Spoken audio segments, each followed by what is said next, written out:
दोस्तों आज करने जा रहे हैं थोड़ी तगड़ी बात। तगड़ी बात क्यों कह रहा हूं? क्योंकि भाई हमारे क्रिस्टियानो रोनाल्डो, हमारे बड़े भैया आ सकते हैं इंडिया, और वो भी किसी प्रमोशन के लिए नहीं बल्कि मैच खेलने के लिए। और वो भी किसके साथ? या तो मोहन बगान के साथ सॉल्ट लेक स्टेडियम में, या फिर एफसी गोवा के साथ फटोरदा स्टेडियम में। और इवन दूसरी तरफ नॉर्थ ईस्ट यूनाइटेड भी चल रही है अलग ही स्ट्रेटेजी के साथ। और साथ में इंटर काशी की टीम को भी मेरी तरफ से बहुत बड़ा कांग्रेचुलेशन, जो बन चुके हैं आई लीग के चैंपियन और हो चुका है प्रमोशन आईएसएल के लिए। करेंगे इन सारी चीजों के ऊपर डिटेल में बात, लेकिन सबसे पहले कमेंट सेक्शन में जितने भी इंडियन फुटबॉल फैन है, जितने भी मोहन बगान के फैंस है, जितने भी गोवा के फैंस है, भाई क्या लगता है बड़े भैया हमारे रोनाल्डो आ सकते हैं इंडिया में खेलने? इस चीज के लिए कितने एक्साइटेड हो? सारी चीजें कमेंट सेक्शन में बता सकते हो। और साथ में भाई आप लोगों से रिक्वेस्ट है, जिसने भी चैनल को सब्सक्राइब नहीं किया ना, चैनल को भी सब्सक्राइब कर दिया करो। आप लोग सब्सक्राइब करते हो ना तो भाई बड़ा अच्छा लगता है दिल को। ठीक है, अभी देखो सबसे पहले मैं इसके ऊपर बात करूं कि क्रिस्टियानो रोनाल्डो आ सकते हैं इंडिया। तो भाई क्यों आ सकते हैं? उसका रीजन ये है, क्रिस्टियानो रोनाल्डो अल नसर के लिए खेल रहे हैं सऊदी अरेबिया में। और अभी रिसेंट में सऊदी अरेबिया की लीग के अंदर अल नसर ने नंबर 3 पे फिनिश किया है। और उस नंबर 3 पे फिनिश करने की वजह से अब अल नसर खेलेगी ACL 2 में, वही सेम ACL 2 जहां पर मोहन बगान ऑलरेडी ग्रुप स्टेज के लिए क्वालिफाई कर चुकी है। अब रीजन ये है, सबसे पहले तो यही सबके दिमाग में चल रहा था कि क्या अल नसर ACL 2 में खेलेगी, तो अब अल नसर ACL 2 में भी आ चुकी है। फिर उसके बाद सबके दिमाग में ये चल रहा था कि भाई क्या क्रिस्टियानो रोनाल्डो अल नसर के साथ अपना कॉन्ट्रैक्ट एक्सटेंड करेंगे? तो भाई नेशंस लीग जीतने के बाद क्रिस्टियानो रोनाल्डो ने अपना कॉन्ट्रैक्ट 2027 तक के लिए साइन कर लिया अल नसर के साथ। और इन सारी चीजों से एक बात कंफर्म हो चुकी है कि अल नसर खेलेगी ACL 2 में, क्रिस्टियानो रोनाल्डो खेलेंगे ACL 2 में, और मोहन बगान जो ऑलरेडी ACL 2 के ग्रुप स्टेज में बैठी हुई है। तो भाई सिर्फ इतना सा इंतजार है कि अगर जो ग्रुप स्टेज के लिए ड्रॉ होगा वहां पे बाय चांस मोहन बगान के साथ अल नसर आ गई सेम ग्रुप में, तो भाई यहां पे हो सकता है बहुत तगड़ा काम। इसकी वजह से क्रिस्टियानो रोनाल्डो आ सकते हैं इंडिया खेलने। और सिर्फ एक ही चांस नहीं भाई, इंडिया के फैंस के पास, रोनाल्डो के फैंस के पास दो चांस है। अगर मोहन बगान नहीं आती सेम ग्रुप में तो उधर से FC गोवा के पास भी चांस है। लेकिन FC गोवा को सबसे पहले खेलना है अपना प्लेऑफ मैच ओमान के क्लब अल सीब के साथ। अगर FC गोवा उस मैच को जीत गई तो ये भी ग्रुप स्टेज के लिए क्वालिफाई कर जाएंगे। और फिर दो क्लब इंडिया से होंगे ACL 2 के अंदर। और फिर यहाँ पर और ज्यादा चांस है कि किसी ना किसी टीम के साथ तो अल नसर सेम ग्रुप में आ ही सकती है। लेकिन जहां पर सबसे ज्यादा हाइप बनने के चांस है तो भाई ये है मोहन बगान वर्सेस अल नसर, मोहन बगान वर्सेस क्रिस्टियानो रोनाल्डो। भाई साहब अगर ये मैच हो गया ना, एक तो रोनाल्डो, ऊपर से मोहन बगान, तीसरी बात सॉल्ट लेक स्टेडियम, भाई साहब सड़कें जाम हो जाएंगी। समझ रहे हो? मतलब ऐसा माहौल बन जाएगा ना उस मैच का। अगर रोनाल्डो आए, ये सबसे बड़ा क्वेश्चन है, क्योंकि रोनाल्डो आएंगे या नहीं आएंगे वो बात की बात है। लेकिन अगर सेम ग्रुप में आ गए तो भाई पता रोनाल्डो के भी है कि उनकी फैन फॉलोइंग कितनी ज्यादा है इंडिया के अंदर। और जैसा उन्होंने बोला भी है कि उनके लास्ट के कुछ 1-2 साल ही बचे हैं फुटबॉल के, जिसको वो एंजॉय करना चाहते हैं। तो भाई हो सकता है क्रिस्टियानो रोनाल्डो इंडिया आ जाए और भाई इंडिया आके हमें एक ऐसा मैच देखने को मिल जाए जो लाइफ टाइम के लिए याद रखा जाएगा। भाई मोहन बगान और सामने अल नसर, जिसके अंदर खेल रहे होंगे क्रिस्टियानो रोनाल्डो। और इवन अगर मोहन बगान भी नहीं तो FC गोवा वर्सेस अल नसर होने के भी चांस है। लेकिन सबसे ज्यादा जो चांस है और सबसे ज्यादा जिस मैच की हाइप बनेगी तो भाई वो होगा मोहन बगान वर्सेस अल नसर, मोहन बगान वर्सेस क्रिस्टियानो रोनाल्डो। और ये जो ड्रॉ होगा ये 15 अगस्त को होने के चांस है।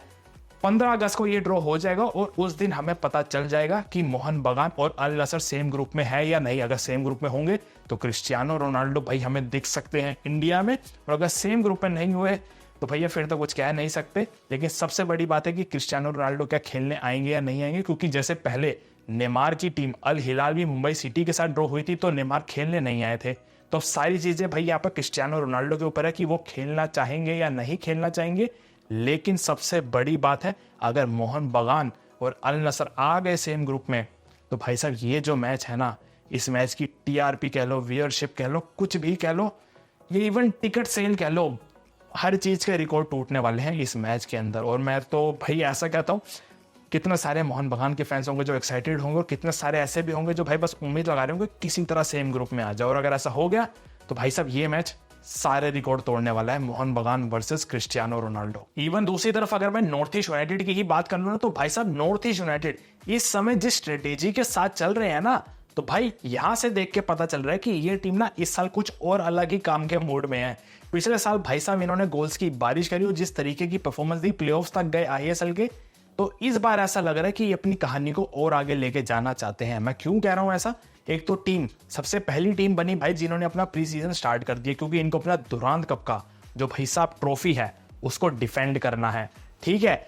उसके साथ साथ टीम ने असिस्टेंट कोच के लिए भाई साहब एक थिंक टैंक को लेकर आए हैं, सर्जियो सैसी को। ये काफी हाईली एक्सपीरियंस कोच हैं जो as a assistant coach North East United की फर्स्ट टीम के साथ यानी जुआन पेड्रो बेनाली के साथ मिलकर काम करेंगे। ये सर्जियो फर्नांडिस सैसी भाई साहब स्पेन के अंदर तो जबरदस्त एक्सपीरियंस लेकर आए हैं, मोरक्को के अंदर का भी इनका एक्सपीरियंस है, और इवन चाइना के अंदर भी काफी लंबे समय तक ये काफी ज्यादा ट्रेनिंग देकर आए हैं। तो ये नॉर्थ ईस्ट यूनाइटेड की टीम के लिए बहुत ही अच्छा मैं मानता हूं भाई साहब, एक जबरदस्त असिस्टेंट कोच है उनके लिए। और नॉर्थ ईस्ट यूनाइटेड अभी ऐसा मेरे को लगता है जो इनकी ट्रांसफर मार्केट चल रही है ना, अंदर से रिपोर्ट्स ऐसी हैं मे बी गुलेर्मो को रिलीज किया जाएगा शायद से। उसका रीजन ये है कि भाई टीम के अंदर ना जो अटैकिंग यूनिट है वो ऑलरेडी इतनी ज्यादा स्ट्रांग हो चुकी है कि वहां पर गुलेर्मो का कोई मतलब अभी बन नहीं रहा है, क्योंकि टीम में भाई जैरो संपेरियो आए, चीमा नूनेज आए, ये दोनों अटैकिंग प्लेयर हैं, साथ में अलादीन अजारे वैसे ही हैं। इंडियन प्लेयर के अंदर आपके पास जितिन एवेस है, पार्थिव गोगोई है और लाल बियानिया है, और इन सारे 6 प्लेयर्स को देखते हुए गुलेर्मो की भाई जगह बहुत मुश्किल है। और टीम ऐसे में अब ये चाह रही है कि गुलेर्मो को रिलीज करके किसी फॉरेन डिफेंडर को लाया जाए। फॉरेन डिफेंडर को लाने से जो टीम की जो डिफेंस लाइन है वो और ज्यादा सॉलिड हो जाएगी। और इसी चीज को देखते हुए अगर एक फॉरेन सेंटर बैक आता है जो ज़बैको के साथ मिलकर काम कर सकते हैं, तो शायद इसी चीज को देखते हुए उधर से सुमित राठी ने भी भाई टीम को टाटा बाय बाय कर दिया है। सुमित राठी ने अनाउंस कर दिया कि वो नॉर्थ ईस्ट यूनाइटेड लीव कर रहे हैं। थोड़ा सा शॉकिंग है, हो ये सकता है भाई सुमित राठी को गेम टाइम की उम्मीद होगी, और अगर क्लब के अंदर ऐसी बात चल रही है कि एक फॉरेन सेंटर बैक को लाना है, तो सुमित राठी को लग रहा होगा कि भाई मुझे तो गेम टाइम मिलना मुश्किल है। और ये सारी चीजें देखते हुए सुमित राठी ने डिसीजन लिया है क्लब को लीव करने का, और साथ ही में गुलेर्मो भी काफी ज्यादा चांसेस हैं कि शायद से लीव करेंगे नॉर्थ ईस्ट यूनाइटेड को, और एक हम फॉरेन सेंटर बैक या फिर फॉरेन डिफेंडर देख सकते हैं नॉर्थ ईस्ट यूनाइटेड के अंदर। और नॉर्थ ईस्ट यूनाइटेड की भाई जिस तरीके से प्लानिंग चल रही है ना, जिस तरीके से वो स्ट्रेटेजी के साथ चल रहे हैं, यहाँ से पता है कि वो सीजन को लेके कितने ज्यादा सीरियस है और किस तरीके से वो अपना सीजन प्लान कर रहे हैं। और यहाँ से पता चल रहा है कि भाई नॉर्थ ईस्ट यूनाइटेड कोई भी मजाक के मूड में नहीं है। और हैरान मत होना अगर नॉर्थ ईस्ट यूनाइटेड दोबारा से दुरांत कप जीत भी जाए और अपना टाइटल डिफेंड भी कर ले। और साथ ही में भाई इंटर काशी की टीम जो इतने टाइम से काफी लंबी बैटल में चल रही थी कि आई लीग का खिताब कौन जीतेगा, चर्चिल ब्रदर्स को अनाउंस कर दिया था AIFF ने। बड़े सारे डिसीजंस हुए, कोर्ट के अंदर लगातार डेट्स भी चली, और फाइनली अब जाके अनाउंस हो चुका है कि इंटर काशी आई लीग की चैंपियन बन चुकी है, और इसी के साथ इंटर काशी ISL में प्रमोट हो रही है। और भाई यहां से सारे इंटर काशी के फैन ये सोच रहे होंगे बस अब ISL हो जाए किसी तरह, क्योंकि ISL होगा तो हमें इंटर काशी न्यू टीम दिखने वाली है ISL के अंदर। और भाई यहां से ना ये भी पता चलता है कि यार कितना कुछ है AIFF के अंदर, ऐसी चीजें जो टीम्स को रोकती हैं। मतलब चर्चिल ब्रदर्स को AIFF वालों ने ही अनाउंस किया था, और अब जब फाइनल डिसीजन आया ऊपर के लेवल से तो पता चलता है कि भाई इंटर काशी डिजर्विंग चैंपियंस है। और एक और बात है, इंटर काशी के साथ साथ भाई साहब एंटोनियो लोपेज हवास, मतलब चैंपियन बनना तो भाई साहब कोई एंटोनियो लोपेज हवास से सीखे। इंटर काशी का इनको कोच बनाया गया, और इंटर काशी की टीम को इन्होंने ISL में प्रमोट भी करवा दिया और आई लीग का चैंपियन भी बना दिया। मतलब देर से ही सही भाई, लेकिन चैंपियन जरूर बनाया। और इन सारी चीजों को देखते हुए इंटर काशी इवन अपने न्यू स्टेडियम के ऊपर भी काम कर रही है, जो होपफुली इसी साल के अंदर अंदर तक कंप्लीट हो जाएगा। और अगर इंटर काशी ISL में आ रही है, स्टेडियम बन रहा है, तो भाई साहब ये एक बहुत बड़ा बूस्ट मिलने वाला है यूपी के फुटबॉल को। ठीक है, ये इंटर काशी बहुत बड़ा काम कर सकती है यूपी के अंदर, क्योंकि अगर आईएसएल होता है, जो होपफुली होगा, आईएसएल में आएंगे और इंटर काशी की भाई अच्छी खासी फैन फॉलोइंग है, तो इंटर काशी के आ जाने से आईएसएल को थोड़ी सी और ब्रॉडर रीच मिलेगी और इसी की वजह से आईएसएल थोड़ा सा और ऊपर के लेवल पे जाएगा। तो ठीक है भाई, आज की वीडियो में बस इतना ही। आप लोगों के क्या थॉट्स हैं? जितने भी मोहन बगान के फैंस हैं, जितने भी एफसी गोवा के फैंस हैं, भाई वो कितने एक्साइटेड हैं कि क्रिस्टियानो रोनाल्डो इंडिया आए, या तो मोहन बगान के साथ खेले या फिर एफसी गोवा के साथ खेले? सारी चीजें कमेंट सेक्शन में बता सकते हो। नॉर्थ ईस्ट यूनाइटेड के फैंस भी बता सकते हैं कि टीम की प्रिपरेशन से कितना खुश है, सब कुछ बता दो कमेंट सेक्शन में। और साथ में भाई मैं उम्मीद करता हूँ आप लोगों को वीडियो पसंद आई होगी। वीडियो पसंद आता है वीडियो को लाइक कर देना, चैनल को भी सब्सक्राइब कर देना, ताकि आगे की वीडियोस आप लोगों के पास आते रहे। तब तक मिलते हैं अगली वीडियो में अगली कहानी के साथ। जय हिंद।